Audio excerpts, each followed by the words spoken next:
प्यारे बच्चों, मैं आपको बायोलॉजी में ह्यूमन एम्ब्रियोलॉजी यूनिट स्टार्ट करूंगा जो 12th बोर्ड के सिलेबस में है।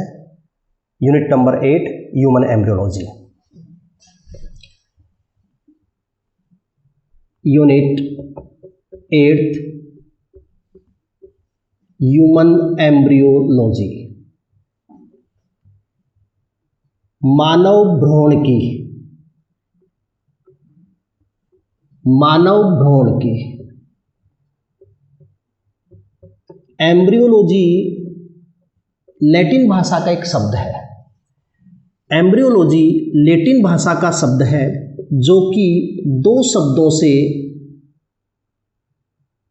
मिलकर बना होता है। एक शब्द होता है एम्ब्रियोन, जिसका शाब्दिक अर्थ होता है भ्रूण, एम्ब्रियो, और दूसरा शब्द होता है लोगोस, जिसका अर्थ होता है अध्ययन करना। अतः एम्ब्रियोलॉजी का शाब्दिक अर्थ बनता है भ्रूण का अध्ययन। जो एक्चुअल डेफिनेशन है भ्रूण की एम्ब्रियोलॉजी की वो ये है कि भ्रूण की जीव विज्ञान की ऐसी शाखा है जिसके अंतर्गत हम भ्रूण परिवर्धन से संबंधित सभी घटनाओं का अध्ययन करते हैं। भ्रूण की एक ऐसी शाखा है जिसके अंतर्गत हम भ्रूण परिवर्धन से संबंधित सभी गतिविधियों का अध्ययन किया जाता है। मानव भ्रूणकी के बारे में सबसे पहले बताने वाले वैज्ञानिक थे अरस्तु। इसलिए अरस्तु को भ्रूणकी का जनक कहा जाता है, father of embryology. Father of embryology ये है अरस्तु। समय समय पर अनेक वैज्ञानिकों ने भ्रूणकी का विस्तृत अध्ययन किया और इसके बारे में नए रिसर्च किए। इस आधार पर एक और वैज्ञानिक है वॉन बेयर, जिनको आधुनिक भ्रूणकी का जनक कहा जाता है। तो फादर ऑफ मॉडर्न एम्ब्रियोलॉजी,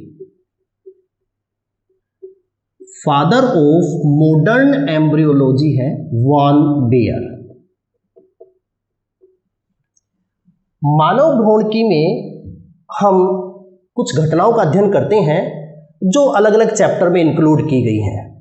इस आधार पर हम देखें तो मानव भ्रूणकी में कुल 4 चैप्टर हैं जिनको हम अलग अलग घटनाओं के रूप में पढ़ेंगे। चैप्टर नंबर 31 राजस्थान बोर्ड की बुक के अकॉर्डिंग वो है युग्मक जनन। युग्मक जनन, गैमीटोजेनेसिस। मानव भ्रूणकी का सबसे पहला जो चरण है वो है युग्मक जनन, गैमेटोजेनेसिस।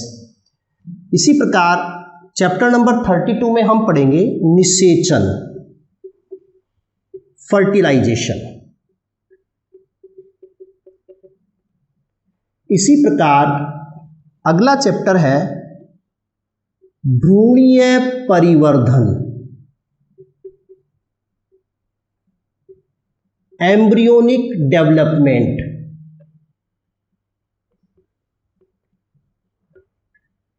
और अगला एक लास्ट चैप्टर है वो है आर्तव चक्र, मेंस्ट्रुअल साइकिल। इस प्रकार मानव भ्रूणकी इन 4 घटनाओं से मिलकर बनी होती है। इन 4 घटनाओं का अध्ययन हम मानव भ्रूणकी के अंतर्गत करते हैं। ये सभी घटनाएं जिस अंगतंत्र से संबंधित हैं वो अंगतंत्र है मनुष्य का प्रजनन तंत्र। भ्रूणकी से संबंधित जो भी घटनाएं हैं, इन सभी घटनाओं से संबंधित क्रियाविधि हमारे शरीर के जिस अंगतंत्र में होती हैं वो है मानव का प्रजनन तंत्र। तो इन सब का अध्ययन करने से पहले हमें मानव का प्रजनन तंत्र पढ़ना है। तो हम पढ़ेंगे मनुष्य का प्रजनन तंत्र। प्रजनन तंत्र हमारे शरीर का वो अंग तंत्र है जो प्रजनन क्रिया से संबंधित है।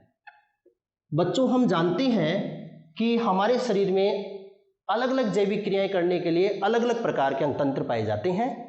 पाचन के लिए, श्वसन के लिए, उत्सर्जन के लिए अलग अलग अंग तंत्र हैं। उसी प्रकार प्रजनन के लिए प्रजनन तंत्र पाए जाते हैं। प्रजनन के लिए प्रजनन तंत्र नर और मादा इस प्रकार से विभक्त होते हैं। हम जानते हैं मनुष्य एक लिंगी प्राणी है। इसका मतलब है कि मनुष्य में नर और मादा प्रजनन तंत्र अलग अलग प्राणी शरीर में होते हैं। नर और मादा अगर पृथक पृथक होते हैं और उनको हम पृथक पृथक पहचान सकते हैं, यह घटना कहलाती है लैंगिक द्विरूपता। तो मनुष्य लैंगिक द्विरूपता प्रदर्शित करता है, अर्थात हम मनुष्य में नर मतलब पुरुष और मादा मतलब स्त्री, इसको हम बाहरी लक्षणों के आधार पर अलग अलग पहचान सकते हैं। तो इस आधार पर हम कह सकते हैं कि मनुष्य में लैंगिक द्विरूपता पाई जाती है। तो ये सारी जो एम्ब्रियोलॉजी से संबंधित सारी जो गतिविधियां हैं, ये सब गतिविधियां मनुष्य के प्रजनन तंत्र में संपन्न होती हैं। और प्रजनन तंत्र मनुष्य एक लिंगी प्राणी होने के कारण नर प्रजनन तंत्र नर प्राणी शरीर में पाया जाता है, मादा प्रजनन तंत्र मादा प्राणी शरीर में पाया जाता है। सबसे पहले हम स्टार्ट करते हैं मनुष्य का नर प्रजनन तंत्र। नर प्रजनन तंत्र, male reproductive system of human being. Male reproductive system of human being, मनुष्य का नर प्रजनन तंत्र। सबसे पहले हम जितने भी अंगतंत्र हैं उनकी स्थिति देखते हैं। तो मनुष्य का नर प्रजनन तंत्र मनुष्य के श्रोणि क्षेत्र में स्थित रहता है, पेल्विक रीजन। नर प्रजनन तंत्र मनुष्य के श्रोणि क्षेत्र में स्थित रहता है। श्रोणि क्षेत्र हमारे नाभि के नीचे का हिस्सा होता है, जहां से पश्चपाद आकर जुड़ते हैं, उसको हम श्रोणि क्षेत्र कहते हैं। तो श्रोणि क्षेत्र में स्थित रहता है। और नर प्रजनन तंत्र निम्न संरचनाओं से मिलकर बना होता है।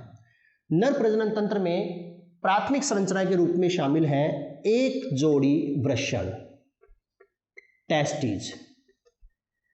दूसरी संरचना इसमें सहायक है, सम्मिलित है सहायक जनन नलिकाएं।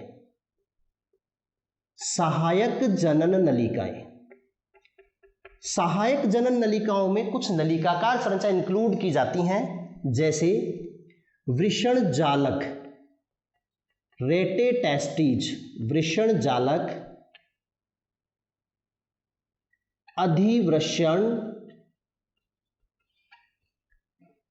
अपवाहक नलिकाएं एवं शुक्रवाहिनियां।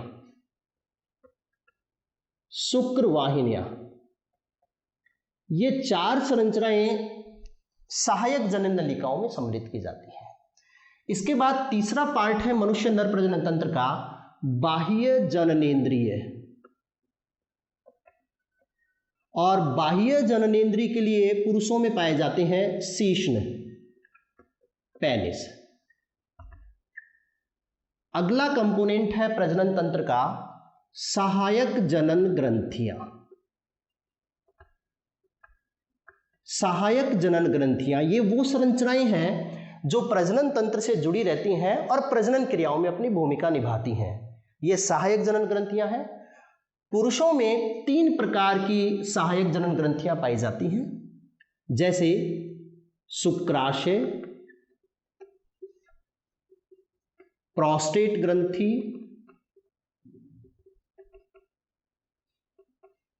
एवं काउपर ग्रंथि। ये 3 प्रकार की ग्रंथियां सहायक जनन ग्रंथि के रूप में कार्य करती हैं। इस प्रकार पुरुषों का नर जनन तंत्र इन 4 संरचनाओं से मिलकर बना है, वृषण, सहायक जनन नलिकाएं, बाह्य जननेंद्रिय एवं सहायक जनन ग्रंथियां। इन सभी संरचनाओं को हम डायग्राम के द्वारा 1 बाय 1 इनकी स्थिति को समझेंगे।